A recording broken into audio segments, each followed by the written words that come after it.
ओम गजाननं भूतिगणादिसेवितं कपित्थजम्बूफलचारुभक्षणं उमासुतं शोकविनाशकारिकं नमामि विघ्नेश्वरपादपङ्कजं।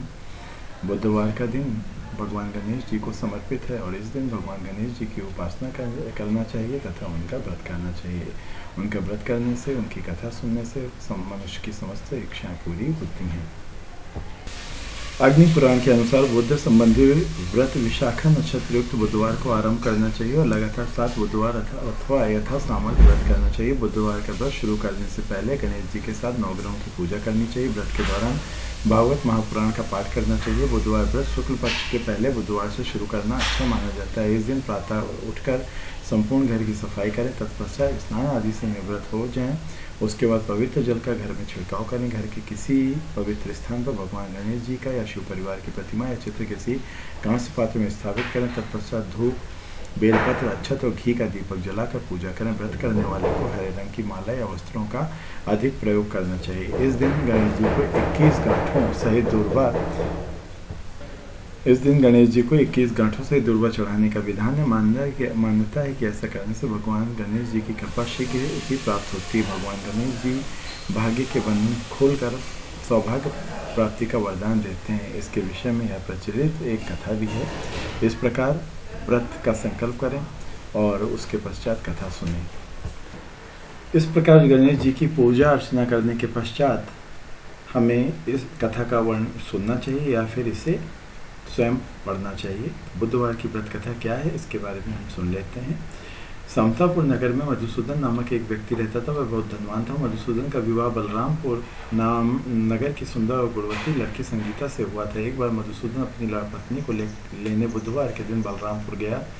मधुसूदन ने पत्नी के माता पिता से संगीता को विदा करने के लिए कहा। माता पिता बोले, बेटा आज बुधवार है, बुधवार को किसी भी शुभ कार्य के लिए यात्रा नहीं करते।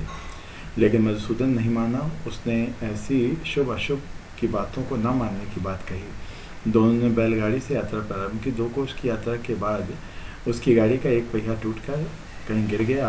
वहां से दोनों पैदल ही यात्रा शुरू कर दी। रास्ते में संगीता को प्यास लगी। मधुसूदन उसे एक पेड़ के नीचे बैठाकर जल लेने के लिए चला गया।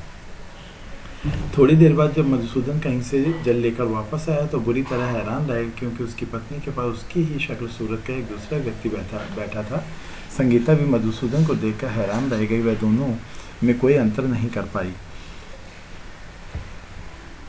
मधुसूदन ने उस व्यक्ति से पूछा, तुम कौन हो, मेरी पत्नी के पास क्यों बैठे हो? मधुसूदन की बात सुनकर उस व्यक्ति ने कहा, अरे भाई, यह मेरी पत्नी संगीता, मैं अपनी पत्नी को ससुराल से विदा करा कर लाया हूँ, लेकिन तुम कौन हो जो मुझसे ऐसा प्रश्न कर रहे हो? मधुसूदन ने लगभग चीखते हुए कहा, तुम जरूर कोई चोर या ठग हो। यह मेरी पत्नी संगीता है, मैं इसे पेड़ के नीचे बैठाकर जल लेने गया था। इस पर व्यक्ति ने कहा, अरे भाई, झूठ तो तुम बोल रहे हो। संगीता को प्यास लगने पर जल लेने तो मैं गया था। मैंने तो जल लाकर अपनी पत्नी को पिला भी दिया। आप तुम चुपचाप यहाँ से चले जाओ, नहीं तो किसी सिपाही को बुलाकर तुम्हें पकड़वा दूंगा। दोनों एक दूसरे से लड़ने लगे। उन्हें लड़ते देखकर बहुत से लोग वहाँ एकत्रित हो गए। नगर के कुछ सिपाही भी वहाँ आ गए। सिपाही उन दोनों को पकड़कर राजा के पास ले गए। सारी बात सुनकर राजा भी कोई निर्णय नहीं कर पाया। संगीता भी उन दोनों में से अपने वास्तविक पति को नहीं पहचान पा रही थी। राजा ने दोनों को कारागार में डाल दिया। राजा के फैसले पर असली मधुसूदन भयभीत हो गया। तभी आकाशवाणी हुई, मधुसूदन, तूने संगीता के माता पिता की बात नहीं मानी और बुधवार के दिन अपनी ससुराल से प्रस्थान किया। यह सब भगवान बुद्ध देव के प्रकोप से हो रहा है। मधुसूदन ने भगवान बुद्ध देव से प्रार्थना की, हे भगवान बुद्ध देव, मुझे क्षमा कर दीजिए, मुझसे बहुत बड़ी गलती हुई है। भविष्य में अब कभी बुधवार के दिन यात्रा नहीं करूंगा, सदैव बुधवार को आपका व्रत किया करूंगा। मधुसूदन से के प्रार्थना करने से भगवान बुद्ध देव ने उसे क्षमा कर दिया। तभी दूसरा व्यक्ति राजा के सामने से गायब हो गया। राजा और दूसरे लोग इस चमत्कार को देखकर हैरान हो गए। भगवान बुद्ध देव की इस अनुकंपा से राजा ने मधुसूदन और उसकी पत्नी को सम्मान पूर्वक विदा किया। कुछ दूर चलने पर रास्ते में उसे बैलगाड़ी मिल गई। बैलगाड़ी का टूटा हुआ पहिया भी जुड़ा हुआ था। दोनों उसमें बैठकर समतापुर की ओर चल दिए। मधुसूदन और उसकी पत्नी संगीता दोनों बुधवार का व्रत करते हुए आनंद पूर्वक जीवन यापन करने लगे। भगवान बुद्ध देव की अनुकंपा से उसके घर में धन संपत्ति और की वर्षा होने लगी। जल्दी ही उनके जीवन में खुशियाँ ही खुशियाँ भर गईं। बुधवार का व्रत करने से स्त्री पुरुषों के जीवन में सभी मनोकामनाओं की पूर्ति होती है।